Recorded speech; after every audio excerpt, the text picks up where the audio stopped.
Bueno, muy buenas tardes. Hoy día nos vamos a encontrar para conversar en forma más profunda eh, sobre aprender a oír nuestra angustia y también activar nuestra calma y buscar la paz y desarrollarla en nuestra vida. En otro momento hoy día vamos a hablar más de la angustia interior y de la paz interior. Pero en otro momento hablaremos también de la paz en la relación con la convivencia. Porque la paz tiene esos dos vertientes, la paz interior y la paz con, en la concordia, en el encuentro con el otro. Y lo primero que vamos a hablar es de este concepto de aprender a oírnos a nosotros mismos. Eh, los terapeutas ocupacionales tienen un concepto que a mí me ha gustado muchísimo, que tiene que ver con el pensamiento emocional, que supone que debe desarrollarse alrededor de los 4 años, empezar a desarrollarse, que es la capacidad de pensar sobre nuestras emociones. Y yo creo que esto está muy insuficientemente desarrollado en nuestra sociedad, por varias razones. Podemos hipotetizar porque muchas veces no conversamos de esto. También podemos pensar que es porque tenemos poco espacio para reflexionar acerca de lo que nos pasa. Y en ese sentido, entonces, esta es una invitación justamente a eso, al diálogo, a la reflexión, a la oración, porque también es un espacio muy vital para aprender a oír lo que nos pasa y conversarlo con un ser superior. La oración, que es un diálogo interior con Dios, también puede servir para este espacio de reflexión profunda.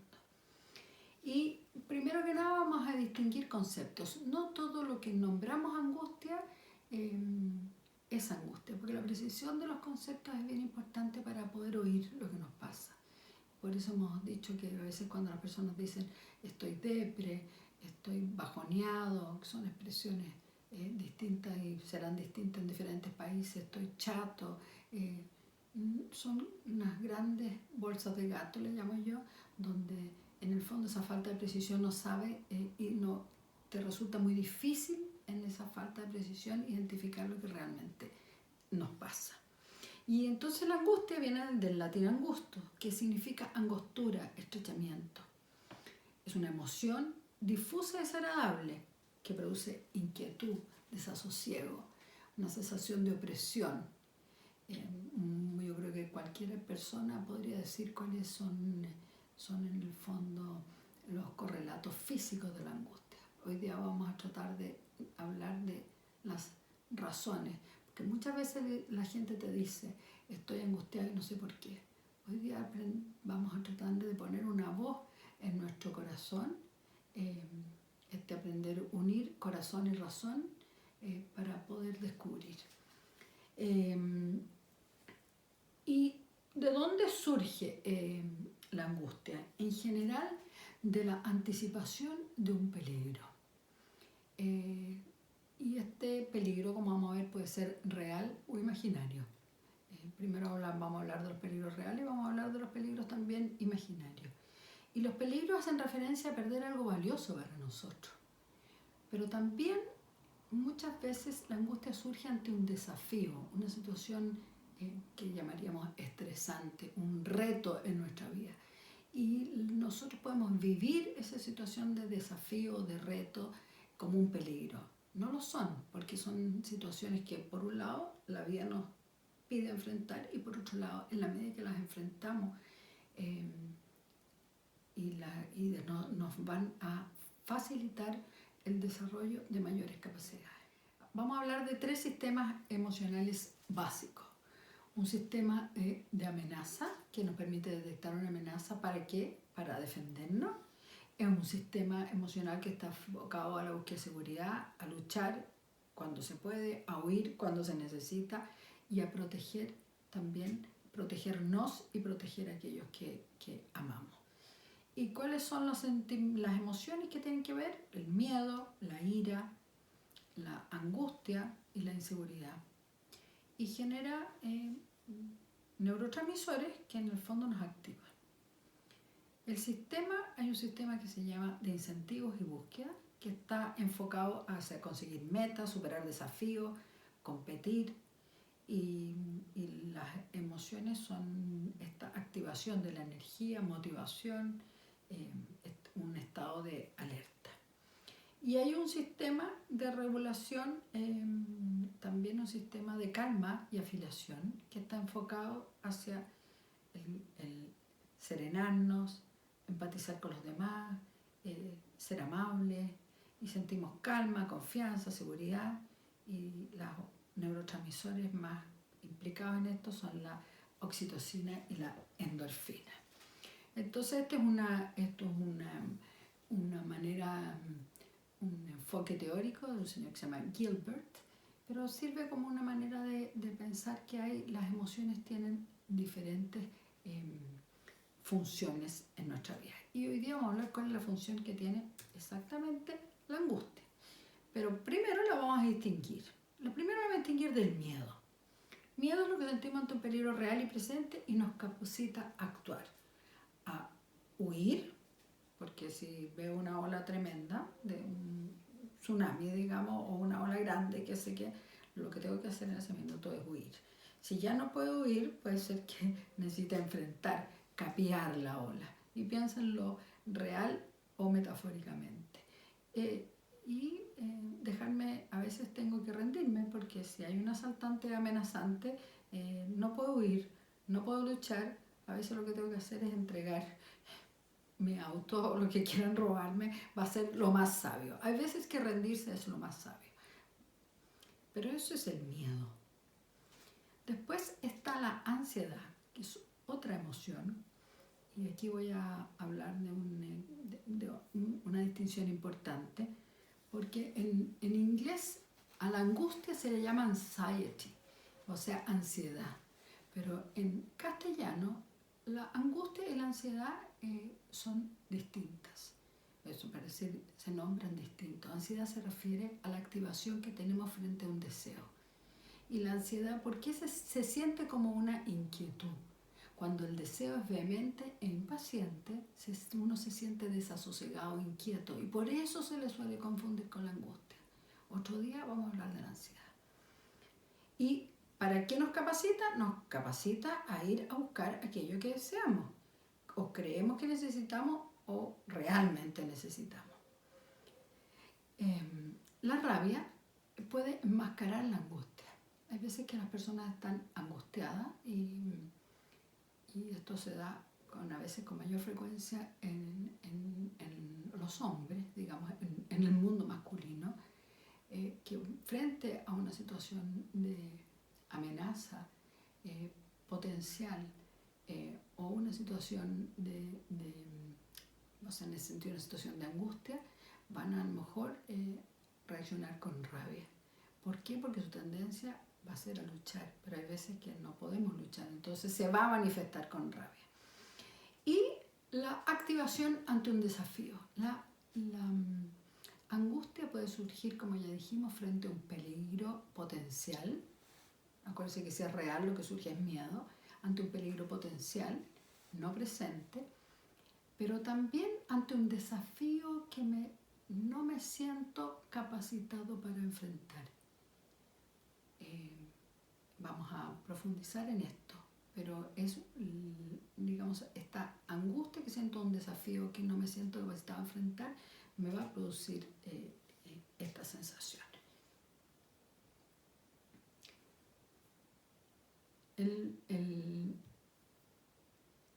Me gusta mucho la imagen de un desfiladero. Si uno camina por un desfiladero y en el fondo tiene ahí la posibilidad de caer, camina lento, planifica sus pasos, tiene cuidado, no se está cayendo, pero corre el peligro de caer porque está caminando por un desfiladero. Por eso la imagen es buena, porque tiene que ver con esta angostura. Estamos pasando por esta angostura. Si el peligro es potencial y a la vez es real, la angustia nos mueve a tomar todos los resguardos posibles, para decir, a planificar una acción que nos permita enfrentar ese peligro de mejor manera. Si tengo que realizar un viaje que es difícil, bueno, tengo que preparar ciertas cosas. Si tengo que tener una conversación que sé que puede ser no terminar bien, me preparo de la manera más serena posible para tener esa conversación. Hay muchos peligros potenciales, pero no sabemos cómo va a resultar la situación. Pero la angustia es lo que permite que yo me prepare ante ese peligro real posible. Por ejemplo, un hijo tuyo lo pone en condicional en el colegio. Existe el peligro real posible que pueda ser expulsado por un problema de conducta grave. ¿Qué te permite a eso? Tomar todas las acciones y resguardos posibles para entrar más profundamente en ese problema de conducta, de manera de facilitar que esa expulsión no vaya a ser real, digamos. Pero nunca tenemos el control total y ya vamos a ver cómo el deseo de tener el control total nos hace a veces mucho más susceptibles a la angustia. Hace ya un par de años vivimos la pandemia y hay gente que quería tener un control total sobre no contagiarse, y ese control total nunca es posible.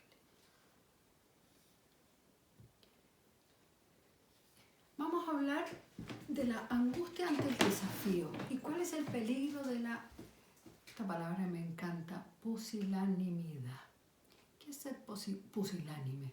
Es acobardarme frente al desafío. Entre nosotros surgen muchos desafíos. Vamos a hablar que surgen desafíos que son reales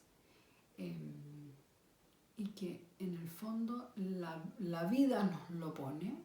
No los quisiéramos, pero suceden accidentes y tienes que enfrentar una recuperación ante ese accidente. Suceden muchas situaciones que son estresantes. Y esas situaciones nos exigen crecer para enfrentarlas. Y el peligro es considerar que la situación es más grande que mi persona, que la situación es más grande que yo, que no la voy a poder enfrentar. Y con eso, en el fondo, no creerse capaz de enfrentarla es achicar mi vida, es achicar mi alma. Siempre podemos hacer algo. La gente muchas veces pregunta, ¿pero qué puedo hacer yo? Bueno, no podemos hacer todo, pero entre todo y nada existe el que siempre podemos hacer algo. Entonces tú estás angustiado frente a una situación, por ejemplo, un peligro social, algo que en tu sociedad no te gusta. Tú dices, ¿pero qué puedo hacer yo? No tengo ningún poder. Eso no es verdad. Todas las personas tenemos un poder limitado de hacer algo. Y el utilizar ese poder limitado a hacer algo, nos enseña un estilo de enfrentamiento, un estilo de enfrentar problemas que en el fondo calma la angustia. Porque la angustia está hecha para enfrentar problemas. Y cada vez que yo enfrento un problema, la angustia se calma. Ahora, la virtud de la magnanimidad es esta capacidad de sentirse capaz de hacer cosas grandes o capaz de hacer cosas necesarias e importantes para poder enfrentar los problemas que tengo. Es una virtud importante que nos ayuda también a calmar la angustia. Ahora, ¿qué son los retos y desafíos? Y aquí hay dos cosas. Hay una serie de retos y desafíos que la vida nos pone. No los elegimos. Pero ¿quién voy a ser yo frente a ese desafío y reto no elegido? Me puede llevar a crecer o a achicarme. La vida nos propone retos y desafíos. Hay dos clases de retos y desafíos. Y hemos visto por qué pueden producir angustia. Hay una serie de retos y desafíos que la vida nos pone, nos llegan. Una enfermedad, un accidente, la pérdida de un trabajo, montones, podríamos enumerar muchísimos. Y esos retos y desafíos pueden producir angustia en la medida en que la persona no busca cómo ella tiene que cambiar para enfrentarlo. De hecho, vamos a ver la teoría de Snyder sobre la esperanza. Dice que las personas con más esperanza son personas que al enfrentar un desafío, una situación estresante, piensan en qué habilidad tienen que adquirir, qué ayuda tienen que pedir, cómo van a enfrentar eso, qué desarrollo tienen que tener. Y por otro lado, existe otra teoría muy interesante, que es una teoría sobre las personas que tienen una iniciativa de crecimiento personal. Y las personas que tienen una iniciativa de crecimiento personal son personas que se van poniendo desafíos en la vida, se los autoimponen. Aunque la vida no les esté pidiendo, digamos, desafiarse, no les esté planteando desafíos, ellos mismos buscan. ¿Por qué? Porque tienen la iniciativa de crecer como personas, ya sea en lo espiritual, en lo emocional, en un desarrollo en lo físico, en general, es una iniciativa de desarrollo en distintas áreas de su vida, en mayor, a lo mejor participación en lo político, pueden ser diferentes. Y se sabe que las personas que tienen mayor esperanza, en la teoría de esperanza de Snyder, ya lo vamos a profundizar eso, o las personas que tienen en esta iniciativa de desarrollo personal, son personas que son más resistentes a la angustia, son personas que en general viven menos angustiadas. ¿Por qué? Porque no solamente enfrentan mejor los desafíos, sino que además buscan desafíos. Y en ese sentido vamos a hablar de un concepto de un autor de nombre prácticamente impronunciable, que acaba de morir el año pasado o antepasado, y que se llama Mihaly Csikszentmihalyi, que estudió durante muchos años lo que él llamaba la psicología de experiencia óptima o flow, y él se refiere a las personas que tienen una personalidad autotélica. Auto hacia sí mismo y telos meta. Son personas que se proponen metas, desafíos a sí mismos, pero además personas que en el fondo realizan las actividades como un fin en sí mismo y no en búsqueda de recompensas externas. También buscando la relación entre personalidad autotélica y angustia, se sabe que las personas de personalidad autotélica son menos susceptibles a la angustia. Vamos a hablar de un activador de paz. Vamos a hablar de la esperanza hoy día. Y vamos a hablar de la esperanza como habla Snyder, un psicólogo, que la visualiza como una manera de pensar. Podríamos hablar de una manera de pensar optimista. Y la vamos a hablar también como virtud, como una virtud que es teologal y que también es una virtud humana. Y pensando en esto, en por qué es necesaria la esperanza, que tiene que ver con estos desafíos que no buscamos. Estos desafíos, estos retos, estas situaciones difíciles que no buscamos, pero queremos enfrentar bien. Para ello necesitamos mucha esperanza. Ahora, primero nos dejan a lo mejor detenidos esas situaciones, justamente porque es como que nos pasa una ola por encima y nos revuelca.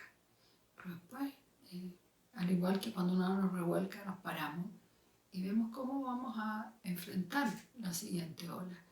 Y este autor, Snyder, dice que las personas con esperanza son personas que enfrentadas a un desafío, son personas que dicen, paran, se detienen, descubren que no lo han elegido, pero lo tienen que enfrentar.